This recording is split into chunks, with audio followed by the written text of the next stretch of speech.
आज हमारा टॉपिक है star delta connection in three phase motor, यानी थ्री फेज मोटर में star delta connection.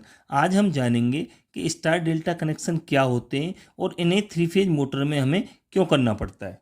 Star delta connection को समझने से पहले हमें थ्री फेज मोटर को समझना होगा। थ्री फेज मोटर के स्टेटर में 3 वाइंडिंगें होती हैं।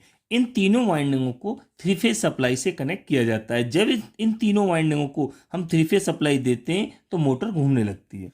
जैसा कि आप जानते हो कि प्रत्येक वाइंडिंग के 2 सिरे होते हैं, तो इस प्रकार इस मोटर में 3 वाइंडिंगें हैं और तीनों वाइंडिंगों के 6 सिरे मोटर से बाहर निकले हुए रहते हैं। इन तीनों वाइंडिंगों के एक एक सिरे को एक एक फेज सप्लाई से कनेक्ट कर दिया जाता है।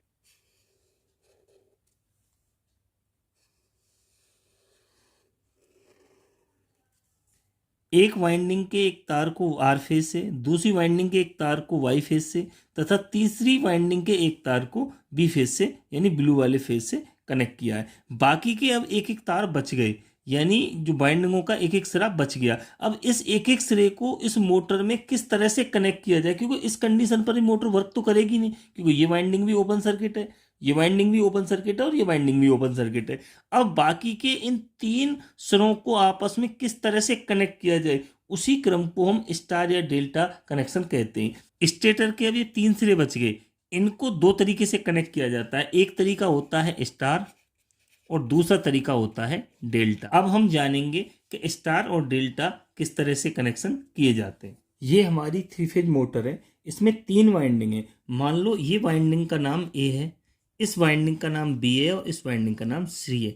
तो इस वाइंडिंग का एक सिरा A1 होगा तो दूसरा वाला सिरा A2 होगा। उसी प्रकार इस वाइंडिंग का पहला सिरा B1 होगा तो दूसरा वाला सिरा B2 होगा। उसी प्रकार जो तीसरी वाली वाइंडिंग है, इसका एक सिरा C1 होगा और दूसरा सिरा C2 होगा। हमें इनका जो क्रम है वो एक ही तरह से रखना है। अगर आप इसे A1 रख रहे हो तो ये वाला सिरा B1 होगा और ये वाला सिरा C1 होगा, क्योंकि हमें इसको एक निश्चित क्रम में रखना होगा।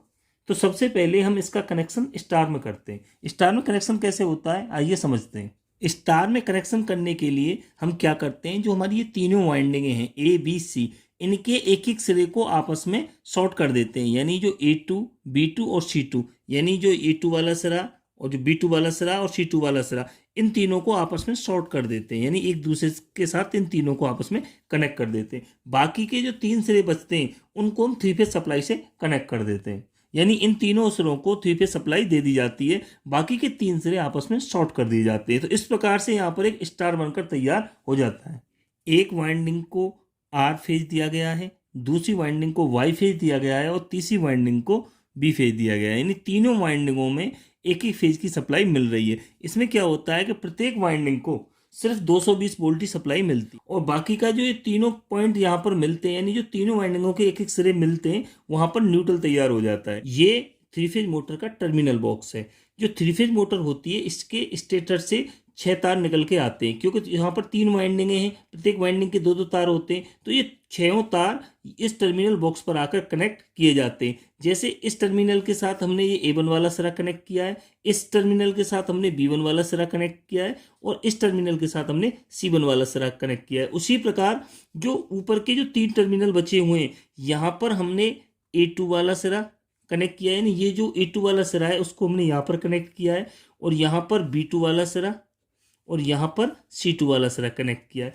अब हमें इस मोटर को स्टार में चलाना है। स्टार में चलाने के लिए हम क्या करते हैं, यहाँ पर आप R वाला वायर कनेक्ट करोगे, यहाँ पर आप Y वाला वायर कनेक्ट करोगे और यहाँ पर आप B वाला वायर कनेक्ट करोगे। यानी A1 वाले सिरे को R फेज मिल गया, B1 वाले सिरे को Y फेज मिल गया और C1 वाले सिरे को B फेज मिल गया।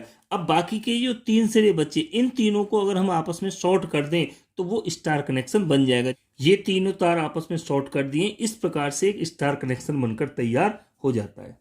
आइए अब समझते हैं कि डेल्टा कनेक्शन किस तरह से किया जाता है। देखो, डेल्टा कनेक्शन में जो थ्री फेज मोटर होती है, इसकी प्रत्येक वाइंडिंग को हम 440 वोल्ट की सप्लाई देते हैं, यानी तीनों वाइंडिंगों को इस क्रम में आपस में कनेक्ट किया जाता है कि प्रत्येक वाइंडिंग को 440 वोल्ट की सप्लाई मिले।